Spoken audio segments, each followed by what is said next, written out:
Tuan-tuan yang dirahmati Allah Subhanahu wa taala, alhamdulillah, syukur kepada Allah pada pagi ini seperti biasa kita dapat bersama-sama lagi untuk kita teruskan pengajian kita berkaitan dengan kitab fiqh menurut mazhab Imam Syafi'i rahimahullah taala dan menggunakan kitab Al-Mu'tamad ni.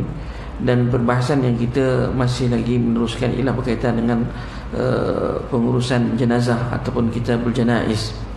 Semalam kita dah ambil berkaitan dengan pengkebumian jenazah. Ada satu lagi topik berkaitan dengan pengkebumian jenazah, iaitu yang terakhir dalam bab ini, meninggikan kubur dan meratakannya. Muallif rahimahullah taala menyatakan di sini, sesungguhnya tanah yang digali dari kubur itu diletakkan di atasnya dan tidak ditambahkan agar kubur itu tidak terlalu tinggi. Jika ditambahkan maka ia tidak mengapa. Tak perlu nak ambil tanah luar, tanah tambahan. Cukup tanah yang digali tadi itu diguna balik untuk di kampus jenazah tadi, ataupun di kampus ke atas kuburan tadi. Sunat meninggikan kubur sekadar 1 jengkal sahaja, untuk diketahui bahawa itu adalah kubur, lalu diziarahi dan dihormati, dan tidak dibongkar oleh orang yang ingin menguburkan orang lain, kecuali selepas maknanya kuburan itu tidak boleh digali selepas itu, kecuali selepas jenazahnya tadi dah hancur ataupun dah kita kata tulang-tulangnya dah hancur, baru boleh digalikan untuk tanam orang lain, seperti mana kita ambil sebelum ni. Kalau tak hancur lagi, tak boleh lah, tak boleh tanam orang lain. Dan tidak dibongkar oleh orang yang ingin menguburkan orang lain, seperti mana yang diriwayatkan oleh Al-Qasim bin Muhammad, katanya, aku masuk kepada Aisyah radhiyallahu anha, lalu aku berkata, bukakan untukku kubur Rasulullah SAW dan 2 orang sahabatnya. Lalu dia membuka 3 kubur, dan ia tidak lagi terlalu tinggi dan rata dengan bumi. Lebih afdal diratakan. Jadi yang terbaiknya disebut kat sini, diratakan permukaan kubur sama seperti lantai rumah. Itu lebih afdal lah. Tidak ada yang lebih tinggi dan rata padanya, dan rendah padanya. Dan lebih afdal dari berbonggol. Dan sunat meletakkan batu kecil. Kita boleh letak batu kecil penanda, ataupun sekarang ni kita kata batu nisan. Kalau setengah-setengah tempat diletaknya batu sungai, ya. Kalau kat setengah-setengah tempat memang letak batu sungai lah, ataupun batu pun tak ada masalah, batu mana pun tidak ada masalah, sebagai penanda ianya adalah kuburan. Meletakkan tanda di sisi kepalanya atau batu atau selainnya, kerana Nabi SAW menguburkan Uthman bin Maz'un dan meletakkan batu di sisi kepalanya, dan kerana ia dapat diketahui lalu diziarahi. Makruh mengecat kuburan, apatah lagi membuat binaan. Membuat binaan sama ada dengan simen ke, dengan batu kapur ke, dengan apa yang dipanggil hari ini batu marmar ke. Bahkan batu marmar tegahannya lebih kuat, jatuh sampai tahap haram menurut Allah Subhanahu wa taala. Apatah lagi juga termasuk menulis nama pemiliknya atau sebagainya, katakan. Sebenarnya tidak makruh dah. Kalau dalam mazhab Syafi'i tak boleh, hukumnya makruh menulis nama pemilik kubur. Tapi kadang-kadang kebanyakan hari ini kita letak, tuliskan nama kuburannya. Kalau ikutkan hukum, makruh hukumnya. Buat binaan ni, dia kalau dalam fatwa-fatwa yang ada, kita kalau gunakan simen dan juga bahan yang bahan-bahan seperti simen dan batu kapur, dianggap sebagai satu perkara yang makruh. Tetapi kalau dibuat dengan batu marmar, binaan itu jatuh hukumnya haram. Banyaknya binaan hari ini di atas kuburan kita. Banyak tempat-tempat yang mana kuburan semua kubur-kubur dibuat binaan atasnya. Ini kita kata ialah masyarakat mungkin ada sebahagiannya tidak alert, lalu mereka menghormati Allah Subhanahu wa taala melakukan perkara-perkara yang tidak sepatutnya dilakukan oleh orang Islam, khususnya ketika menguburkan para jenazah.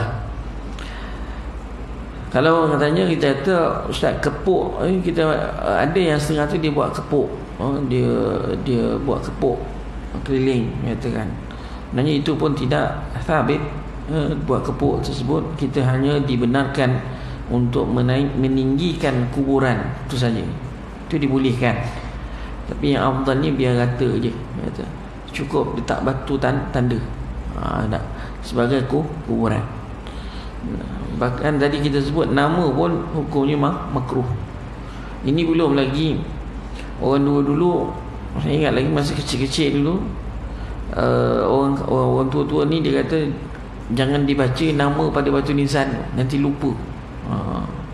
Lupa 40 hari lupa lah. Habis dah buat apa dia takkan nama tu kalau tak dibaca, ya. Jadi tapi itu menjadi kebiasaan masyarakat, dan suka saya ingin ingatkan menghormati Allah Subhanahu wa taala, perkara tersebut adalah dihukumkan makruh, khususnya dalam mazhab Syafi'i. Tetapi dan membuat binaan itu kalau dibuat dengan batu marmar jatuh hukumnya adalah haram, kata. Seperti yang diriwayatkan oleh Jabir radhiyallahu anhu, katanya Rasulullah SAW melarang mengecat kubur, membuat binaan atasnya, duduk di atasnya dan ditulis namanya, dan tidak makruh melumuri lumpur kuburnya. Itu lainlah, katakan. Haram mengkebumikan jenazah sebelum disolatkan. Jika mereka mengkebumikan sebelum disolatkan atau tidak dihadiri oleh orang yang diwajibkan mensolatkannya lalu dikebumikan, ia tidak boleh dibongkar untuk disolatkan, dan wajib disolat di atas kuburan saja. Di atasnya, iaitu di atas kuburan sajalah. Kerana salat sampai kepadanya dalam kubur, jika dikebumikan tanpa dimandikan atau tidak dihadapkan ke arah kiblat dan tidak ditakutkan kerosakan jika dibongkar, wajib dibongkar dan dimandikan dan dihadapkan ke arah kiblat. Itu kalau kita tahu jenazah tadi tidak dimandikan, tidak dikapankan dan tidak dihadapkan ke arah kiblat, maka dan juga kita tidak risaukan rosaknya jenazah tadi, masih lagi utuh, maka hendaklah kita wajib bongkar, wajib mandikan dan dikapankan dan disolatkan dan ditanam kembali menghadap ke arah kiblat. Kerana itu wajib dan mampu dilakukan, maka wajib dilakukannya. Jika ditakutkan rosak, tidak boleh dibongkar. Kalau jenazah tu dah rosak apa semua, dah hancur ataupun dah semakin memburuk, katakan kerana tak perlu dibongkar, kerana tidak dapat nak disempurnakanlah. Jika maka ia gugur sebagaimana gugurnya wuduk dari orang yang hidup dan gugurnya menghadap kiblat dalam salat jika tidak dapat dilakukan. Jika dikebumikan tanpa kafan, maka tak perlu dibongkar, kerana maksud pada kafan ialah menutupinya, dan ia telah berhasil, dan kerana membongkar adalah melanggar kehormatannya. Jadi kita katakan asalnya tuan-tuan Allah tidak boleh membongkar kuburan ataupun menggali kubur semula. Tidak boleh sama sekali, kecuali dalam kes-kes yang tadi itulah. Kalau jenazahnya masih lagi elok, katakan tak rosak, dia pula tak dimandikan, tak dikapankan, tidak dihadapkan ke arah kiblat, ia harus kita bongkar, harus kita gali semula dan kita lakukan perkara-perkara yang dituntut oleh syarak. Jadi kalau jenazah tadi dah mereput ataupun dah lama dalam kuburnya, dikhawatiri dah jadi rosak jenazahnya, maka tak perlu dibongkarkan, ataupun tak perlu digali semula kubur tadi. Walau bagaimana sekalipun ini hukum haram, asalnya haram. Tetapi kita kata jika ada keperluan, keperluan tu macam mana? keperluan ni contohnya macam Allah forensik ke, katakan masalah berkaitan dengan kes-kes tertentu, untuk masalah nak cari dia punya, nak ambil DNA dia ke, ini berkaitan dengan kes-kes jenayah ataupun kes-kes polis, ataupun berkaitan dengan masalah-masalah yang tertentu, maka ada arahan untuk dibongkarkan ataupun untuk digali semula jenazah tadi, maka harus boleh dibuat. Pemindahan itu dilakukan oleh orang-orang yang profesional lah. Ada sebab ada perkara-perkara benda yang perlu diambil untuk dipindahkan. Ada. Wallahu a'lam. Jadi tuan-tuan macam Allah Subhanahu wa taala, kadang-kadang ada tempat-tempat kita dah tak tahu dah. Contohnya saya selalu perasan dekat kalau nak pergi ke Kampung Jawa ni, area custom dekat Kuil, sekolah nak pergi sekolah Kampung Jawa, sekolah menengah Kampung Jawa tu kan, ada sebelah kanan tu nak Kuil, masuk ke belakang tu ada kawasan kawasan custom tu. Dia situ ada kawasan perkuburan lama tu, katakan ada satu kawasan perkuburan lama. Kalau perasan tepi jalan tu ada nampak batu-batu nisan apa semua. Cuma tak tahu statusnya tu macam mana, wallahu alam. Adakah kita kata mungkin dulu orang dulu punya kubur lama, ataupun ahli keluarganya ditanam dekat situ ke, wallahu alam, tak pasti.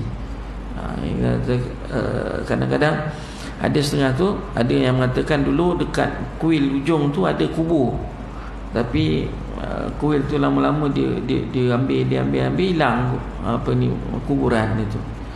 Wallahu alam. Sepatutnya ialah sebagai pihak yang orang kampung situ ataupun pihak kawasan situ patutnya kena maklumkan ke pihak jabatan agama ke, untuk memastikan kawasan itu dilindungi ataupun sesuatu dengannya. Sebab kuburan ini kita hormatlah, katakan duduk di atas kuburan pun kita tak dibenarkan. Ada apatah lagi kita buat perkara-perkara yang ataupun melakukan perkara-perkara yang tidak sepatutnya, buat jalan atasnya atau sebagainya, katakan. So kena tengok, mungkin orang kawasan situ perlu ambil tindakan. Kemudian macam Allah Subhanahu wa taala makruh duduk di atas kuburan. Berdasarkan hadis Abu Hurairah radhiyallahu anhu, mazhab Syafi'i makruh duduk di atas kuburan. Bahkan ada ulama kata haram duduk atas kuburan berdasarkan hadis Nabi SAW, seorang daripada kamu duduk atas bara api lalu membakar pakaiannya sehingga membakar kulitnya, lebih baik baginya dari duduk di atas kubur. Satu wa'id, satu janji buruk daripada baginda sallallahu alaihi wasallam. Kalau terbakar kulit, terbakar bajunya, sampai terbakar punggungnya, lebih baik daripada dia duduk di atas kuburan. Tuan-tuan mati Allah. Jadi kita seboleh mungkin elakkan daripada duduk di atas kuburan. Kadang-kadang kita pergi kubur, kita ikut jenazah tadi dikebumikan, kita tak risau, kita tak ada pun, tak alert, main duduk saja atas kubur orang, kata. Jadi hukumnya minimum letak disebut dalam mazhab Syafi'i, hukumnya makruh. Sebagian ulama kata haram. Haram kerana terdapatnya larangan ataupun janji buruk bagi orang yang duduk di atas kuburan tadi. Wallahu a'lam.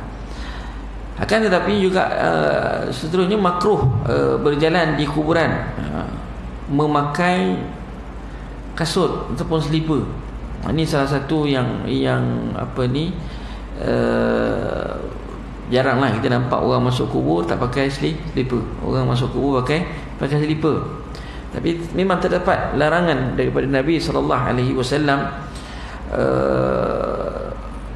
apabila seorang hamba dikebumikan di dalam kuburnya kemudian ditinggalkan oleh kawan-kawannya, nescaya dia akan mendengar bunyi hentakan tapak kasut mereka. Seterusnya dia akan didatangi oleh 2 malaikat lalu mendudukkannya. Larangan Nabi SAW memakai selipar di atas kuburan itu dia letakkan hukum makruh, kerana ada nas yang riwayat yang lain, hadis yang saya bacakan tadi, sehingga kedengaran hentakan tapak kasut orang yang datang menghantar mereka ke kubur. Jadi di situ ada sebut hentakan tapak kasut. Jadi bila ada nas di situ, seolah-olah menunjukkan tidaklah larangan itu jatuh hukumnya haram. Maka diletakkan hukumnya makruh. Wallahu a'lam.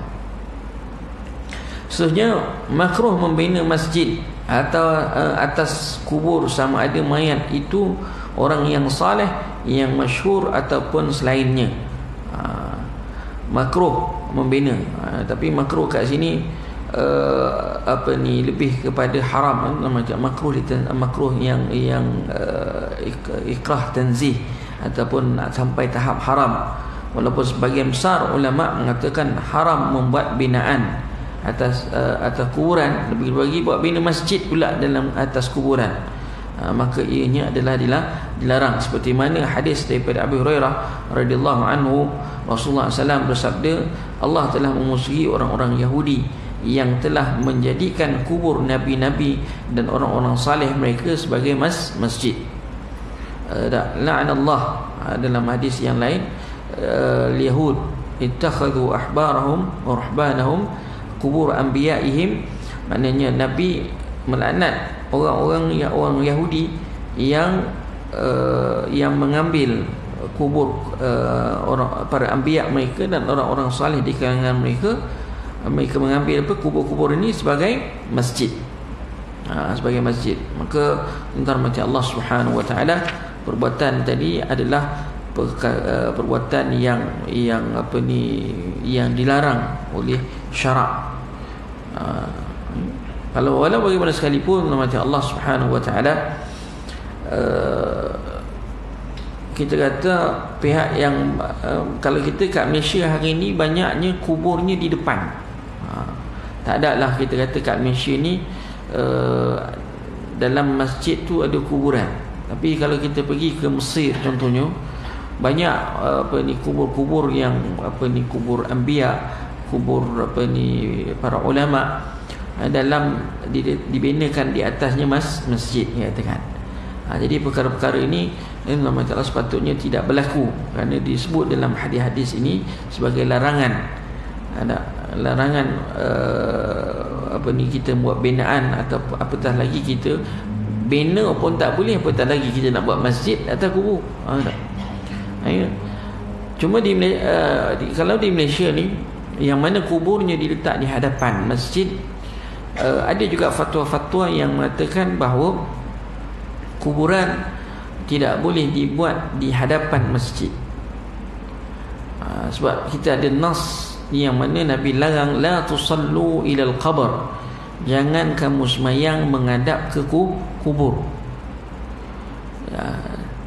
Maka dalam syarah hadis, kalau kita lihat, kita buka dalam kitab-kitab fiqh, menyatakan kitab-kitab syarah hadis mengatakan bahawa kalau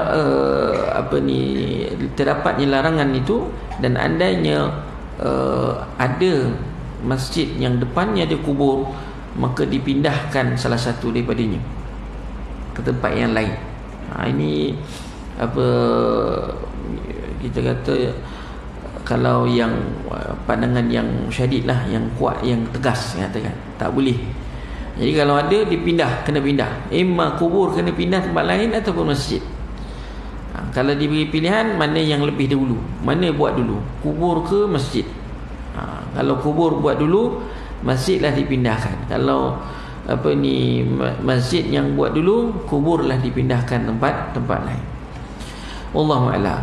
Tapi jika ianya mengundang fitnah, jika ianya mengundang fitnah macam Allah Subhanahu wa taala, mungkin pihak yang berwajib perlu mengambil inisiatif untuk melaksanakan perkara-perkara yang berkaitan, misalnya kata pindahkan ke, itu pihak berwajiblah yang lebih arif untuk menguruskan perkara tersebut. Baik, dalam mazhab Syafi'i, kalau apa hukum orang semayang menghadap ke kuburan, solatnya tidak sah. Ada. Kalau dia semayang sebab nak menghadap ke kubur, tu solatnya tidak sah. Maksudnya bagaimana Ustaz? Maksudnya apa? Kadang-kadang apa ni, terlalu general sangat soalan jawapan tu. Kita semayang sebab nak menghadap kubur ke kita semayang syaratnya menghadap kiblat? Itu kita kena tanya. Kalau tuan-tuan kalau semayang, kalau orang tanya Ustaz, kalau semayangnya tadi sebab dia semayang sebab nak menghadap ke kubur, memang salah lah, tak sah lah semayangnya. Kita semayang menghadap arah kiblat. So kalau dia pergi semayang tadi sebab nak menghadap arah kiblat, maka sah lah. Tapi kalau semayang sebab nak antaranya ialah sebab nak semayang tadi sebab nak menghadap kepada kuburan, tak betul. Kalau dia nak semayang menghadap arah kiblat, tapi ialah setelah kubur dekat depan, macam mana? Maka semayangnya masih lagi hukumnya sah, tak ada masalah. Lepas tu kadang-kadang orang tanya, kalau pergi Masjid Datuk Dagang kat Kampung Jawa kan, kubur depan, orang tanya, siapa hukum semayang? Saya tahu ada orang yang tak semayang kat situ. Ada beberapa orang yang ada orang yang tak semayang. Saya tanya kenapa tak semayang kat dia tanya soalan, kata lepas tu dia bagi tahu kat saya yang dia tak semayang, macam mana pun dia tak semayang kat Masjid Datuk Dagang. Saya kata kenapa tak semayang Datuk Dagang? Sebab depan kubur. Depannya kubur. Memang ada pandangan begitu di sisi ulama. Tapi dalam mazhab Syafi'i boleh semayang, tetapi kita kata kembali kepada sah salatnya semayang tadi, tapi dengan syarat jangan niatnya untuk menghadap kubur. Jangan niat semayangnya untuk menghadap ke kuburan. Niat semayang menghadap arah kiblat. Itu yang betul je tuan-tuan mati Allah. Wallahu a'lam.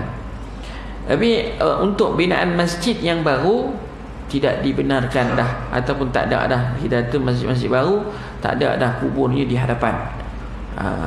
Semuanya dikatakan imma kuburnya tadi di belakang ataupun di sebelah. Tapi menghadap tidak. Allahu a'lam. Itu satu pendekatan yang baru dikatakan untuk nak mengelakkan kuburnya dibina di hadapan masjid. Tapi kalau setengah-setengah tempat, tengok di Melaka kan, daripada awal Muar masuk je Melaka, kalau ikut jalan dalam, kebanyakan masjid-masjid lama semua depannya ada kuburan, kecuali masjid-masjid baru. Masjid baru tak ada lah, katakan masjid lama ada. Wallahu a'lam. Apatah lagi kita ada di sini, jelaslah bagi saya macam Allah wallah, apa yang disebutkan tadi adalah seperti mana yang disebutkan oleh para ulama. Dan antara perkara-perkara, kita masuk fasal yang berikutnya, hukum-hukum yang terpisah mengenai jenazah. Kita nak lihat beberapa hukum berkaitan dengan jenazah. Semalam sempat juga tengok satu video ceramah atau satu video orang cium kubur, tuan-tuan.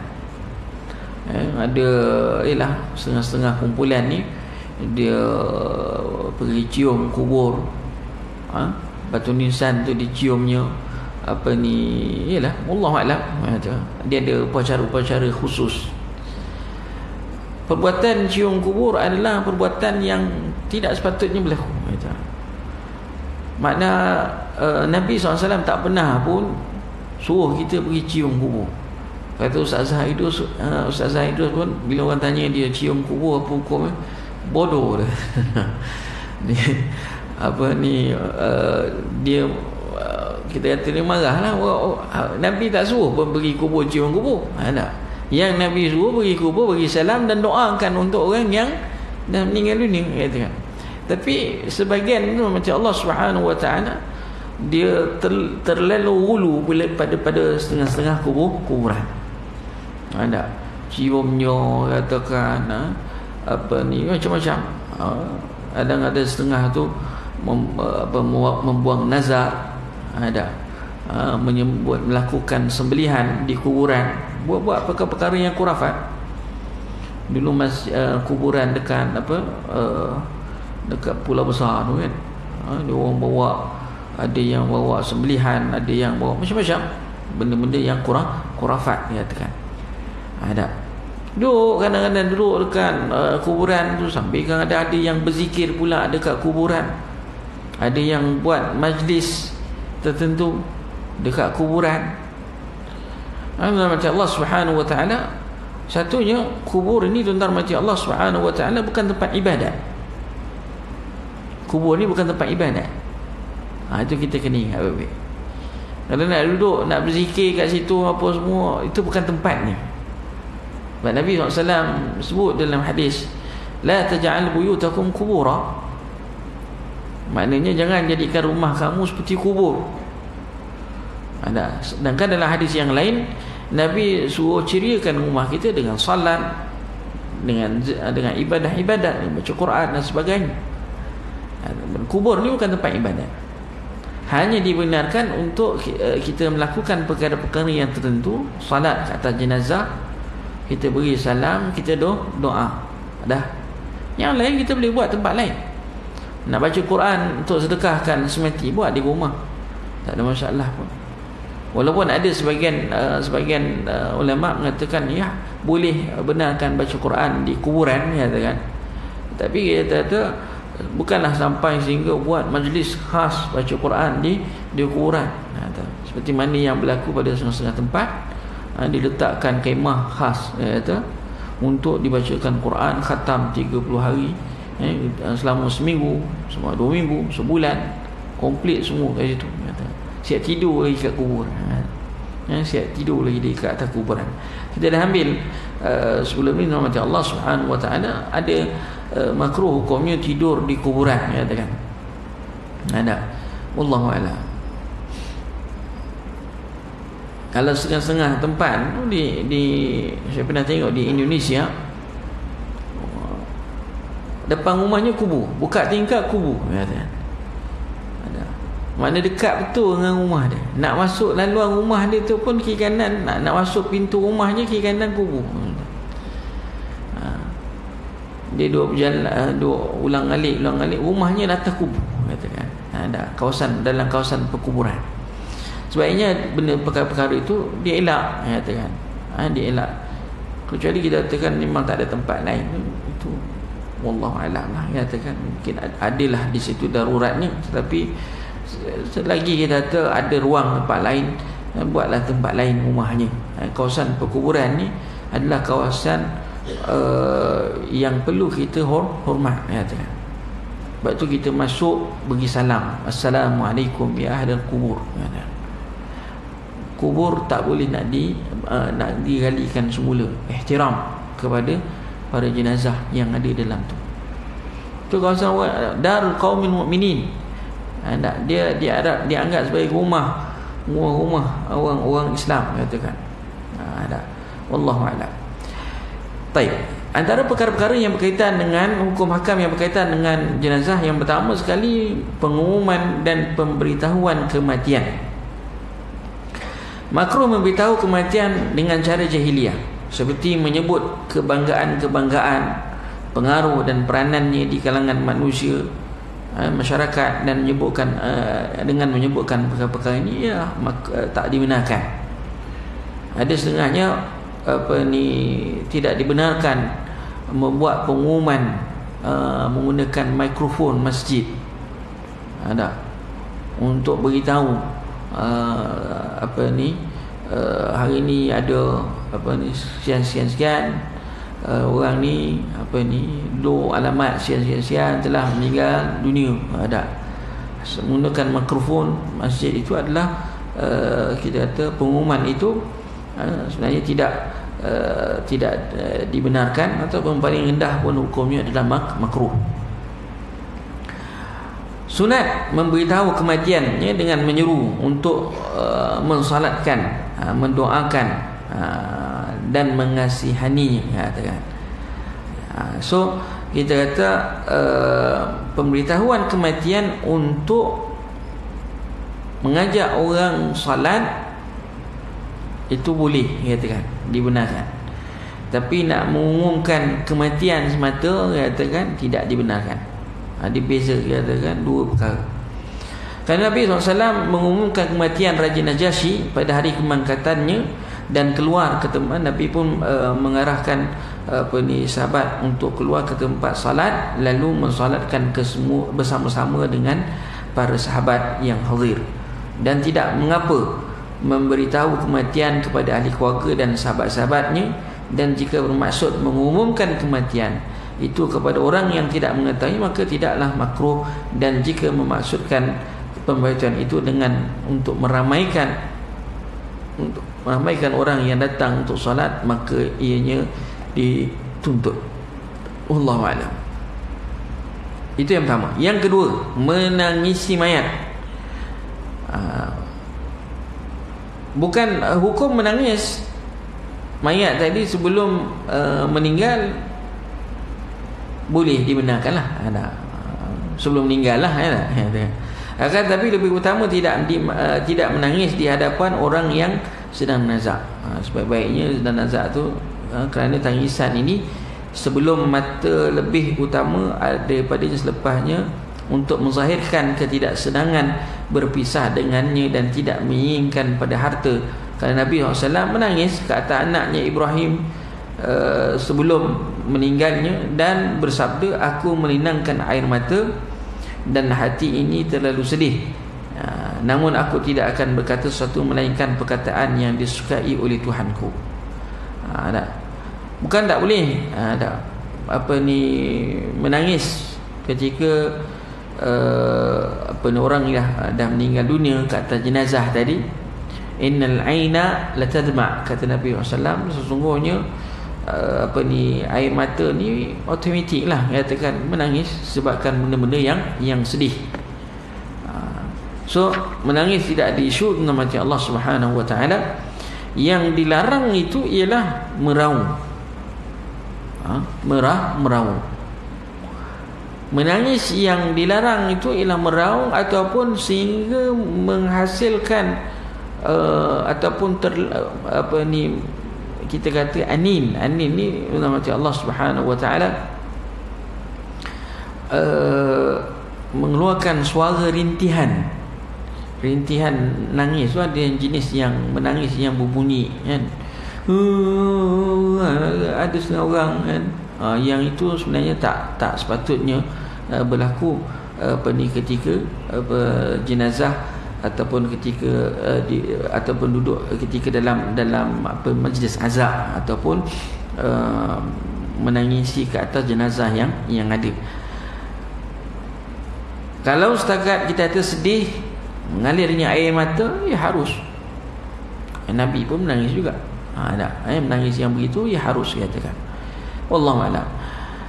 Sebab tu dia kata bolehnya menangis selepas kematian, selepas iaitu masa pengkebumian, masa jenazah tu diuruskan, ya. Kerana Nabi SAW juga turut menangis atas kematian cucunya, iaitu Ibrahim, ke atas anaknya.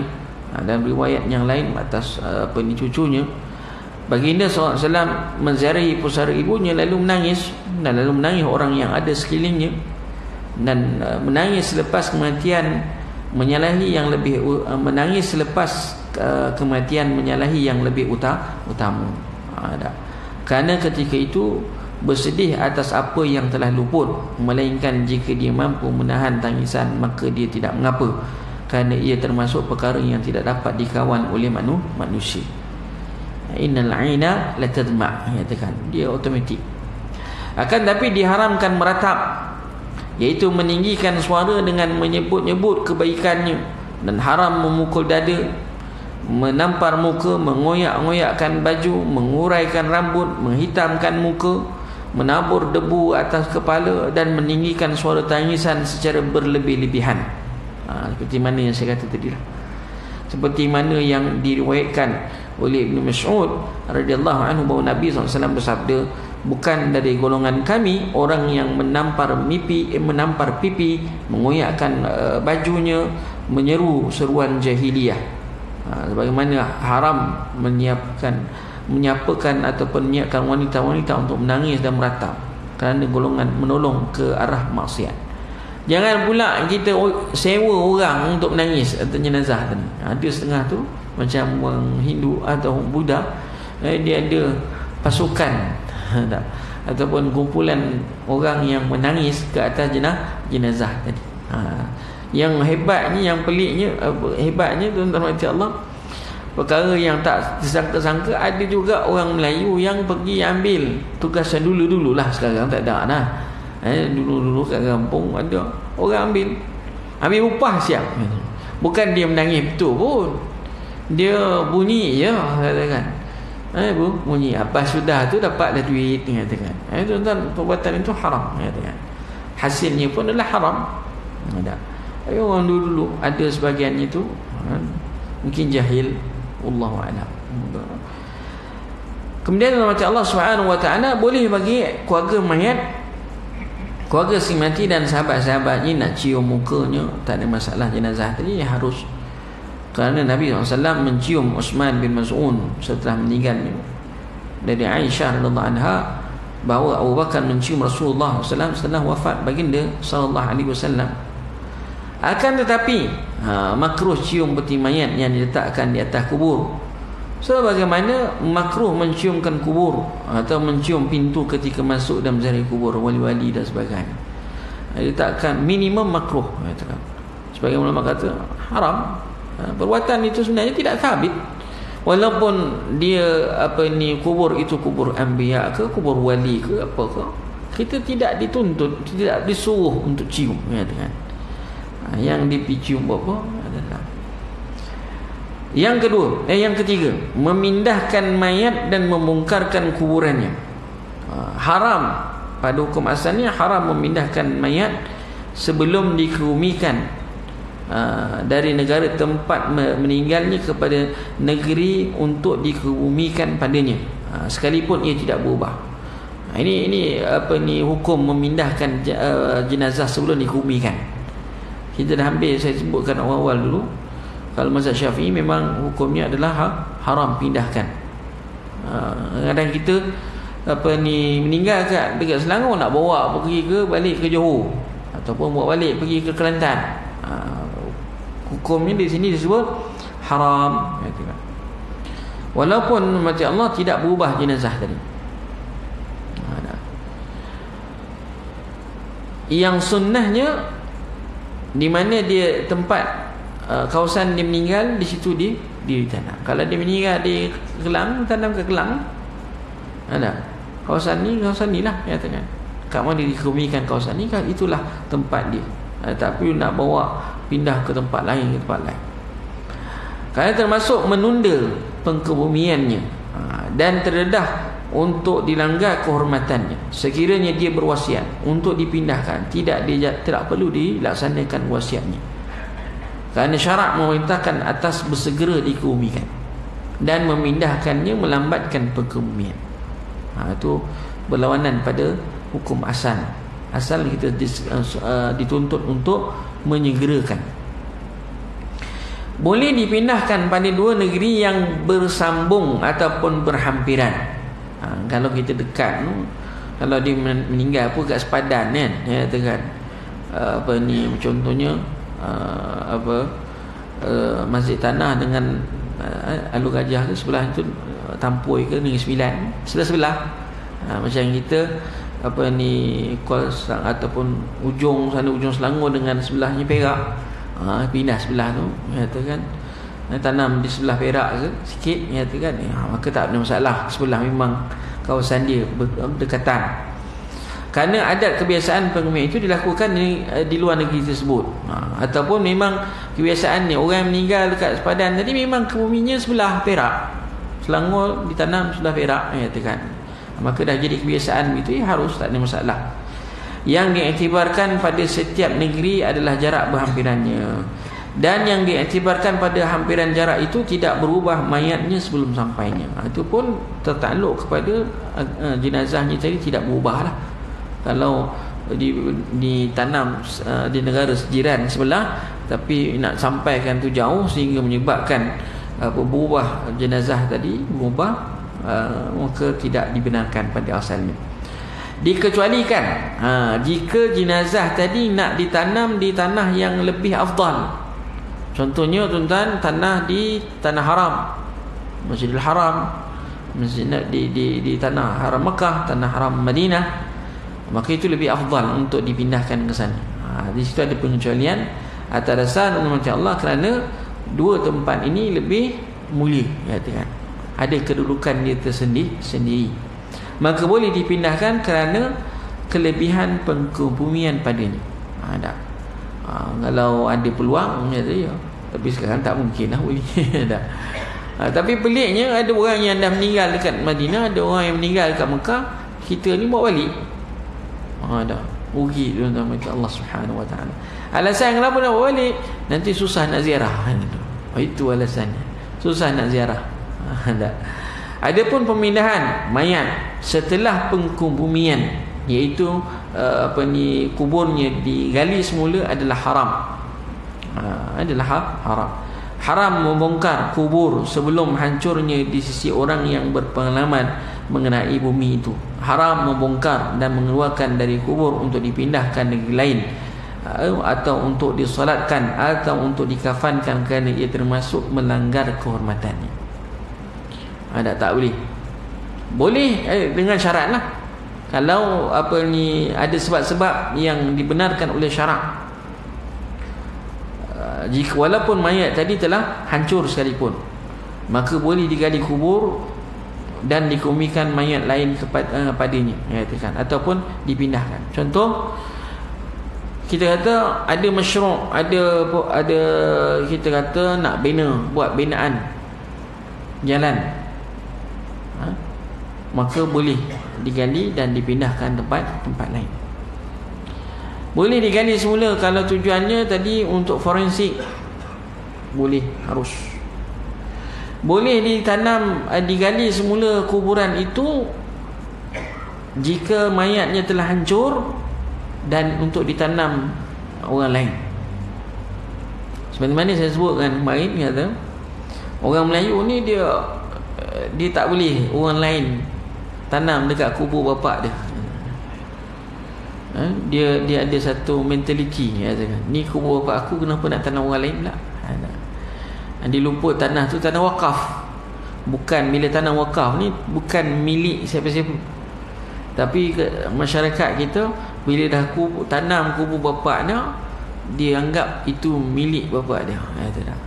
Sedangkan dari sudut syarak boleh dibenarkan kubur itu digali semula untuk ditanam orang lain. Ditanam orang lain, harus, katakan. Jika dengan syarat lah, katakan adalah syaratnya jika jenazahnya dalam tadi telah hancur. Tapi gali tiba-tiba masih lagi utuh, jenazahnya masih lagi elok, maka tak kena kampus mula, kena tutup balik. Mana tak bolehlah dikebumikan orang lain dalam kubur yang sama jika jenazah yang ada yang lama itu masih kekal utuh. Wallahu a'lam. Ini disebut nama Allah dalam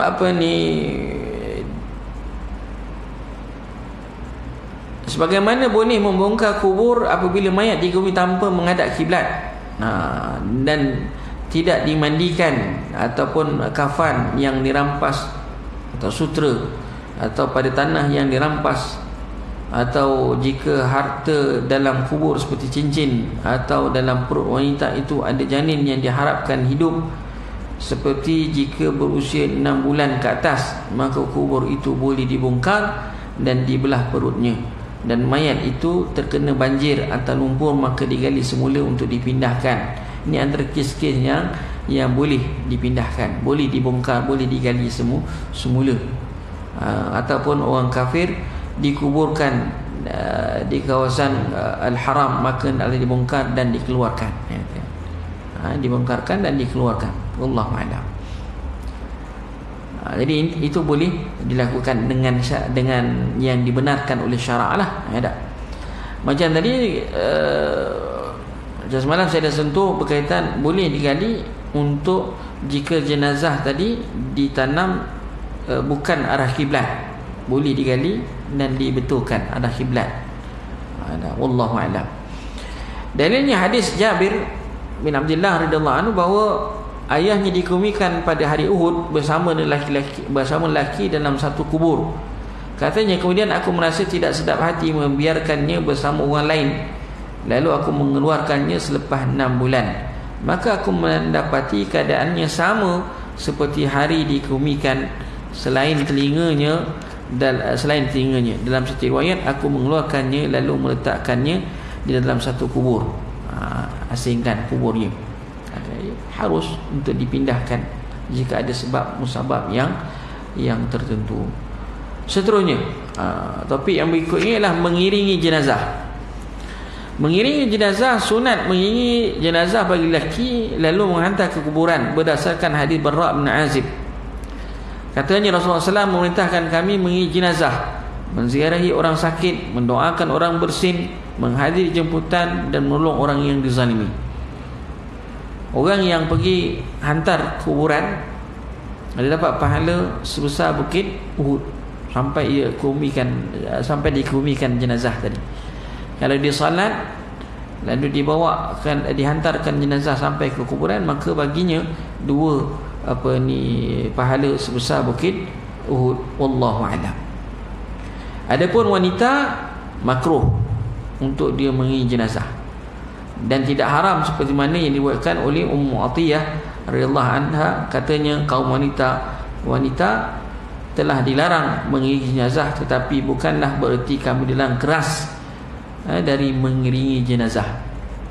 Dan itu hadis dalam riwayat Bukhari dalam hati Allah Subhanahu wa taala. Wallahu a'lam. Tapi kalau ianya timbulkan fitnah, makanya hukumnya jatuh, hukumnya haram. Bukan pada asalnya kita kata orang perempuan paling minimum kita katakan makruh, ada orang perempuan. Tapi kalau timbul fitnah ni bagaimana tu nanti Allah Subhanahu wa taala yang ikut semua anak dara belaka ataupun itu, maka hukumnya kalau ianya boleh timbulkan fitnah, maka jatuh hukumnya haram. Haramnya sebab bukan sebab mengiringi jenazah tadi tu, tidak haramnya dengan sebab ianya timbul fitnah. Sunat mengiringi jenazah dengan berjalan kaki. Sebenarnya jenazah ni tadi tuan-tuan mati Allah, yang sebaik-baiknya, yang sebenar-benarnya ialah dipikul. Itu sebaik-baik. Itu yang disabit dalam sunnah. Tapi kalau jauh, jenuh juga kalau pikul. Kalau kita kat sini nak tandang jenazah kat dekat jual setiu tu, jauh. Jauh. Jadi maka sebab itu dibolehkan. Tapi kalau dekat sebelah tak jauh, maka kembalilah kepada yang lebih afdal, iaitu memikul. Tapi dulu kampung memang pikul. Kalau kita perasan jauh pun pikul. Saya ingat lagi orang ke kampung dulu-dululah, sebelum adanya yang tolaknya tu, dulu memang dia orang pikul. Jauh pun pikul. Tukar-tukar lah. Bukannya kata orang yang sama, jenuh kat orang yang sama tukar-tukar. Maka itu lebih afdal nama Allah Subhanahu wa taala. Lepas tu dikata sunat kita kata apa yang disebut dalam nas-nas memang jenazah tadi dipikul dan dihantarkan ke kuburan. Tapi kalau jauh, ia harus untuk menggunakan kenderaan. Jika yang afdalnya, orang yang mengiringi jenazah tadi juga turut berjalan. Ada berjalan. Kalau menaiki kenderaan, kalau tunggangan, hadis Thauban radhiyallahu anhu bahawa Rasulullah SAW diberikan tunggangan dan baginda bersama jenazah lalu enggan menunggangnya. Apabila selesai pengkumian, baginda didatangkan tunggangan lalu ditunggangnya. Aulanya jalan kaki jugalah bersama ni dengan jenazah tadi, itu yang terbaik. Maka tapi kalau dah jauh tu, bolehlah naik kenderaan. Boleh naik kenderaan. Apabila selesai, tak ada isu, selesai tak ada masalah lah. Lepas selesai tu memang bolehlah, kata. Maka baginda ditanya mengenai kenapa Nabi pergi jalan kaki, balik baginda naik kenderaan. Antara jawapan yang diberi oleh Rasulullah SAW ialah, sesungguhnya malaikat berjalan kaki, maka aku tidak mahu menunggang, dan mereka berjalan kaki. Jadi malaikat berjalan, sebab tu afdalnya berjalan. Tapi itu macam saya katalah, kalau jauh tu tak apalah, ya kan, tak melihat kepada maslahah jauh, kata tak. Apabila mereka telah pergi, maka aku pun menunggang. Jabir bin Samurah radhiyallahu anhu katanya, Rasulullah SAW mensolatkan jenazah Ibnu Ad-Dahdah. Apabila kembali didatangkan kuda Arab, maka seorang lelaki memegangnya lalu ditunggangnya. Dan riwayat yang lain, Rasulullah SAW solatkan jenazah, apabila selesai didatangkan kuda dan dipakai pelana lalu ditunggangnya. Wallahu a'lam. Sunat berjalan di hadapan jenazah, bukan di belakang jenazah. Sunat berjalan di hadapan jenazah kerana dia penolong bagi mayat, dan penolong didahulukan ke atas yang ditolong. Dan sunat berjalan di hadapannya hampir daripadanya, dekat dengan jenazah. Kerana jika jauh, maka dia tidak bersamanya, seperti mana yang diriwayatkan daripada Ibnu Umar radhiyallahu anhuma, bahawa Rasulullah SAW, Abu Bakar, Umar, Uthman berjalan di hadapan jenazah, dekat dengan jenazah. Sunat menyegerakan jenazah iaitu melebihi perjalanan biasa. Maknanya kalau kita pikul jenazah tadi, kita bergerak laju sikit, bukan berjalan macam jalan biasa. Seperti mana yang diriwayatkan oleh Abu Hurairah radhiyallahu anhu, katanya bahawa Nabi SAW bersabda, segerakanlah pengurusan jenazah, kerana jika jenazah itu baik, maka sudah sepatutnya kamu menyegerakannya. Jika sebaliknya, maka jenazah itu adalah keburukan yang kamu letakkan ke atas leher-leher kamu. Sebab tu kalau tuan-tuan tengok orang yang pikul jenazah, dia jalan laju. Dia jalanlah laju. Sunat begitu. Tidak diusung jenazah tadi kecuali lelaki. Sama ada jenazah itu lelaki ataupun perempuan, kerana perempuan ni sifatnya lemah. Sifatnya lemah. Tapi kalau tak ada orang lelaki, orang perempuan pun boleh. Wallahu a'lam. Haram membawa jenazah atas bentuk menghina, seperti membawanya guna bakul ke. Haram membawanya atas bentuk yang ditakutkan jatuhnya, hendaklah diusung atas keranda atau papan atau peti, kerana Allah memuliakan manusia tadi. Sunat memikul jenazah atas dua tiang, iaitu orang yang mikulnya meletakkan kepalanya di antara dua tiang dan bahagian depan keranda, dan kedua tiang itu diletakkan di atas bahu kanan dan kirinya, iaitu lebih afdal dari memikul pada empat sudut, seperti mana yang dilakukan dalam athar-athar dan hadis-hadis yang dhaif. Makruh meninggikan suara semasa berjalan bersama dengan jenazah. Imam Nawawi rahimahullah ta'ala berkata, yang terpilih bahkan yang benar ialah apa yang dilakukan salaf, diam semasa berjalan bersama dengan jenazah dan tidak mengangkat suaranya dengan bacaan zikir dan selainnya, bahkan menyibukkan fikiran memikirkan mati dan apa yang berkaitan dengannya. Makruh mengiringi jenazah dengan membawa api dan tempat pembakaran atau selainnya, kerana padanya terdapat pesimis buruk dengan azab neraka. Berdasarkan sabda Rasulullah SAW, jangan mengiringi jenazah dengan suara yang tinggi dan jangan membawa api. Sunat bagi orang yang melihat mayat pula untuk menyatakan subhanal hayy alladhi la yamut. Maha suci Allah yang tidak pernah mati, ataupun la ilaha illa huwal hayyul qayyum alladhi la yamut. Jadi Tuhan yang berhak disembah melainkan Allah yang tidak pernah mati, dan mendoakannya, memujikannya dengan kebaikan dan ahli kebaikan tanpa berlebih-lebihan. Wallahu a'lam. Tidak makruh seorang muslim untuk mengiringi jenazah kaum kerabatnya yang kafir, seperti mana yang diriwayatkan oleh Ali bin Abi Talib radhiyallahu anhu. Aku menemui Nabi SAW, lalu aku berkata, sesungguhnya bapa saudaraku yang sesat telah meninggal. Lalu Nabi bersabda, pergilah lalu menutupinya. Dan boleh bagi seorang muslim menziarahi kubur kaum kerabatnya, tapi hukumnya makruh. Orang yang meninggal dunia, katakan di kalangan orang bukan Islam ataupun orang kafir, dia boleh pergi, tapi janganlah kita pun join sekali buat dia punya kita kata upacara-upacara yang mereka lah lakukan. Jadi dalam hati Allah Subhanahu Wa Taala, maka kita terus je bawa jenazah tadi. Orang Melayu kita, dia ada satu persoalan. Biasanya kita akan sebut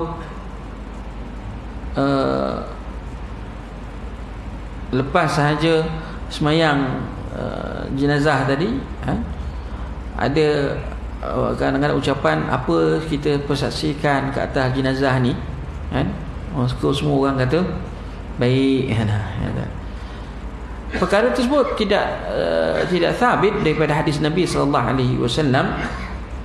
Yang ada ialah kita tidak boleh berkata tentang jenazah kecuali perkara yang baik-baik, tapi bukan suruh sebut perkataan baik.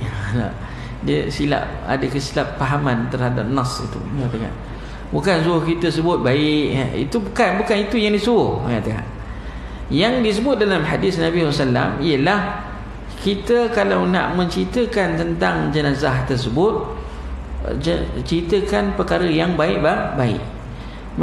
Maksudnya apa? Contohnya kita borak dengan kawan tentang jenazah ni tadi. Aku semalam baru jumpa dia, subuh berjemaah semalam, ataupun maghrib semalam tadi sembahyang isyaknya sama berjemaah dekat surau, katakan. Perkara-perkara yang begitu yang dituntut untuk kita borakkan atau buahkan, katakan. Itu maksudnya bercakap dengan perkara yang baik-baik, katakan. Tak bolehlah tuan-tuan duduk bersama dengan jenazah tadi, dia bercerita dengan perkara yang buruk-buruk. Seperti contohnya, semalam aku nampak dia pergi merempit dekat atas jalan sana, benda buruk.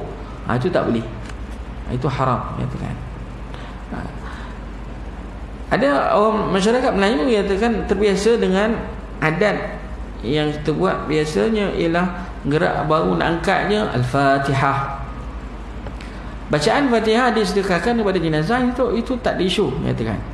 Tapi perbuatan angkat, baca Fatihah, gerak jalan sekali baca Fatihah, gerak lagi sekali baca Fatihah, so perbuatan itu tidak sabit dalam sunnah Nabi sallallahu alaihi wasallam. Untuk membacakan ayat Quran, sedekahkan bacaan itu tak ada isu, katakan. Tapi kaedah yang tertentu tu tidaklah terdapat dalam syarak. Cuma lebih kepada adat orang Melayu. Gerak sikit baca Fatihah, gerak selangkah baca Fatihah, gerak lagi selangkah baca Fatihah, barulah jalan terus. Itu tidak ada dalam syarak. Setakat yang saya tahu, wallahu a'lam. Antara bid'ah-bid'ah yang terdapat dalam jenazah ini ialah manusia mengada-ngadakan sebagian perkara, iaitu bid'ah-bid'ah yang terlarang dan wajib dijauhi. Di antaranya bawa kalungan bunga. Nanti sampai kubur letakkan kalung bunga. Tabur tu kita kata dia kalau menyerupai cara ataupun menyerupai orang-orang Kristian ataupun Yahudi, patut dielak. Apa saja yang menyerupai, katakan, perlu dielak. Kita mengambil inisiatif nama Allah Subhanahu Wa Taala. Kalau kita dah terbiasa, adat orang Melayu ni, dia letakkan masa kuburan tu, dia bawakan bunga apa ni, bunga rampai kan, katakan, dia potong, dicampurkan kertas, dicampur dengan daun bunga apa yang putih tu, yang wangi tu, bunga apa, cium bau wangi, bunga melur katakan. Dia yacikkan, atau ada yang setengah tu letak minyak wangi dan sebagainya. So perbuatan itu macam Allah Subhanahu Wa Taala adalah perbuatan yang kita kata sepatutnya tidak berlaku, katakan, tidak perlu dibuat, dibuat, katakan. Walaupun sebahagian mengatakan membenarkan kita menanam pokok ada ke atas kuburan, seperti mana yang dilakukan oleh Nabi SAW. Nabi letak pelepah tamar, katakan. Tapi itu ada dia punya perbahasan di ulama, Allahu a'lam. Tapi yang jelasnya yang berbentuk kalung lah, katakan, kerana itu lebih mirip kepada orang bukan Islam, katakan. Kalau taburan bunga tu kalau tak adalah sangat kita katakan mirip kepada orang bukan Islam, katakan. Tapi kalungan itu lebih dekat lah, katakan. Wallahu a'lam. Walau bagaimana sekalipun, apa sahaja, kata ulama di sini disebut, apa sahaja yang mensia-siakan harta dan membawa kepada berbangga-banggaan, maka perbuatan itu adalah dilarang. Ada orang letak payung. Untuk apa payung? Bazir. Satu payung tu apa sekarang? Di payung Cina tu kan, payung apa dia panggil? Payung kertas kan? Ya, tengok. Sama juga nama macam Allah, orang Melayu kita kadang-kadang dia letak kain dekat atas batu nisan tu, dibalut. Semuanya tadi tentang macam Allah dianggap mensia-siakan harta. Walaupun Ustaz, berapa sen sangat dah, katakan, berapa sen sangat ni, kain percanya yang diletakkan di atas, berapa sen sangat. Bunga tu beli pun bukannya murah, bukannya mahal sangat pun, katakan. Ada.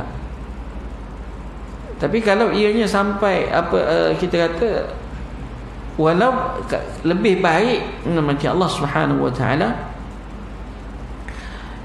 duit tadi kata disedekahkan bagi pihak semati, itu lebih manfaat. Diwakafkan untuk semati, lebih bermanfaat, kerana ianya lebih bersifat berterusan. Wallahu a'lam. Sebab itu dilarang kita membuat binaan di atas kuburan, membangunkan kubur, membuat binaan di atasnya, ataupun di dalamnya ataupun di atasnya, meratapi, menyibukkan ahli keluarga mayat untuk membuat makanan. Ini pun satu juga. Bila ada saja kematian, ahli keluarga akan sibuk nak buat makanan bagi orang yang hadir, ataupun biasanya kenduri, kita kata buat tahlil dan sebagainya. Buat tahlil itu satu part, nyatakan. Tetapi untuk nak menjamu orang yang tu yang dilarang oleh syarak, kita kena ubah konsep, menepati apa yang disunnahkan oleh Nabi SAW. Ialah sepatutnya orang lain yang tolong masakkan, beri jamu kepada ahli keluarga si mati. Bukan keluarga si mati ataupun bukan keluarga si mati tadi menjamu orang yang tetamu-tetamu yang hadir, katanya. Yang ini kita kena ubah. Betul, ya katakan. Antara caranya kita buat apa, kita pihak surau ambil inisiatif, ya katakan. Saya banyak orang tanya macam mana cara paling mudah ialah pihak khairat kematian ke pihak surau ke ambil inisiatif. Kita jiran-jiran nak masak satu halang, yang tengah kita pun kerja juga, kita pun tahu, tapi ada badan, ada pihak yang boleh bertanggungjawab untuk menyediakan, sediakan. Itu lebih baik, kata. Wallahu a'lam. Nabi kata isna'u li ali Ja'far ta'am. Kata Nabi SAW, buatlah makanan untuk keluarga Ali Ja'far. Kerana mereka sedang disibukkan. Orang tu dah fikir, dah sedih. Malam tu sibuk pula nak kena cerita, nak cari makanan. Kita pun datang, kena tali, kita pergi rumah. Orang rumah hidangkan biskut. Biskut je. Kita pula siap komplain entah. Biskut je. Kadang-kadang buat mihun pun kita pun komplain. Mihun je lah.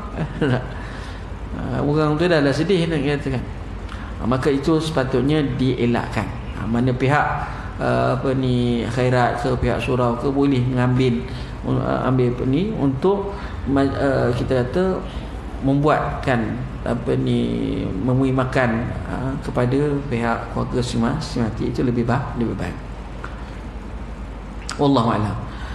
Meratapi mayat, menyibukkan ahli keluarga yang buat makanan, mengumpulkan orang ramai ke atasnya setelah kematian, atau selepas 1 minggu atau selepas 40 hari.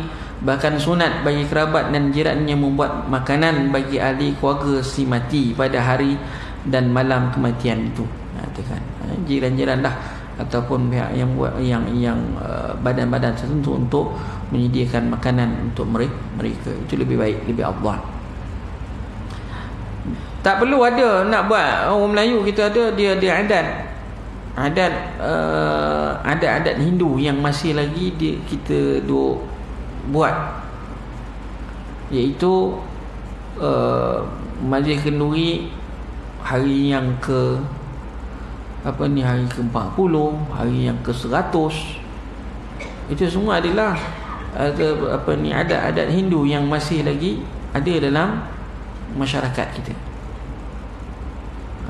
Sebab dia ada sebab kenapa 40 hari, kenapa 100 hari katakan. Ada perbuatan itu tidak sabit dalam hadis Nabi sallallahu alaihi wasallam. Seterusnya itu rahmat Allah Subhanahu wa taala, insyaallah kita sikit kita akhirkan, saya ringkaskan rahmat Allah Subhanahu wa taala. Takziah ahli mayat tadi harus kita ucapkan takziah kepada si mati, ahli keluarga si mati.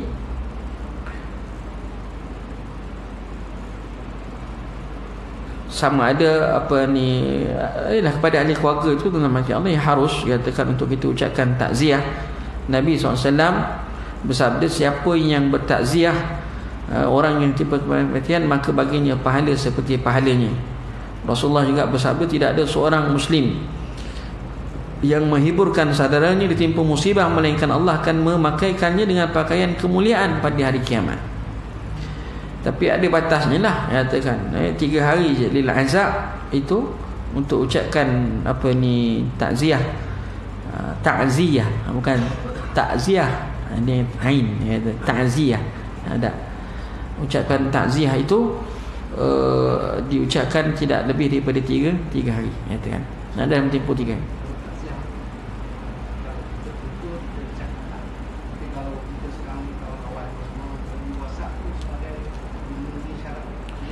Di antaralah kita tak dapat nak berjumpa, kita ucapkan itu harus katakan, tetapi dalam tempoh 3 hari. Lepas 3 hari tak ada dah takziah. Takziah itu dibuat dalam tempoh 3 hari. Sunat takziah sebelum pengkebumian kerana waktu ketegangan dan kesedihan.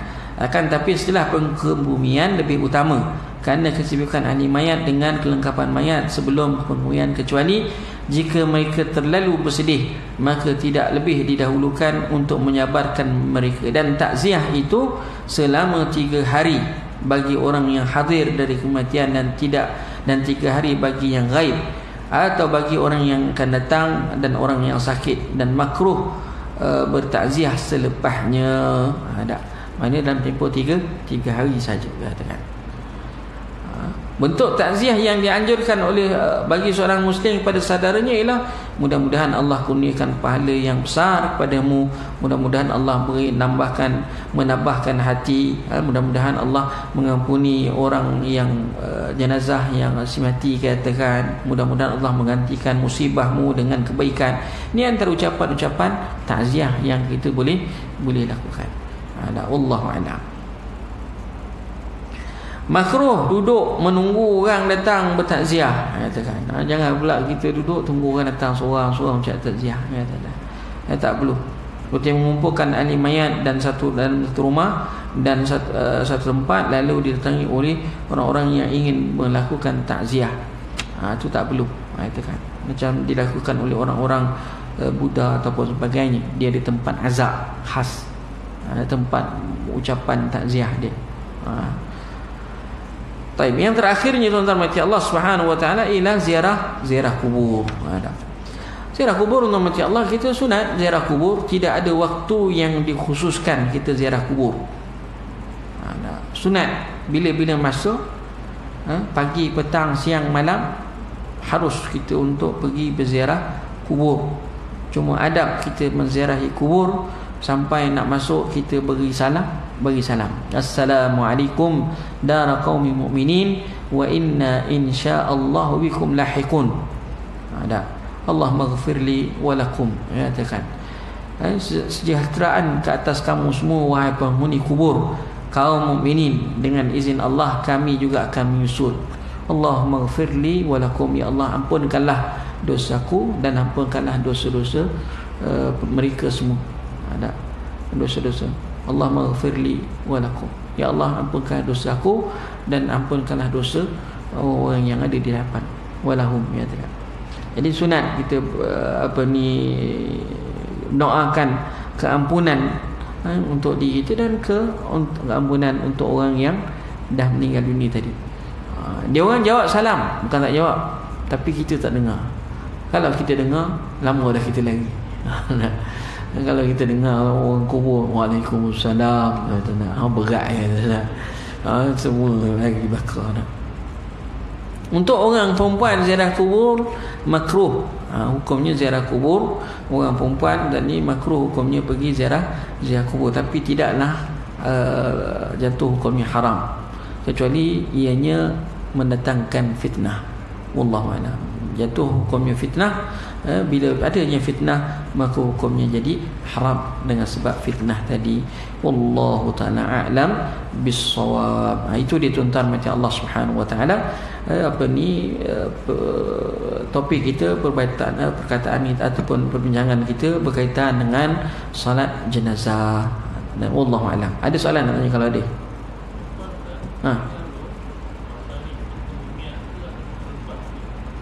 Perempuan dia semasa pengkebumian, semasa pengeringan jenazah tadi tu nak ke kuburan, ataupun semasa pengkebumian jenazah, dan juga waktu-waktu lain berziarah ke kuburan, hukumnya adalah makruh untuk orang perempuan.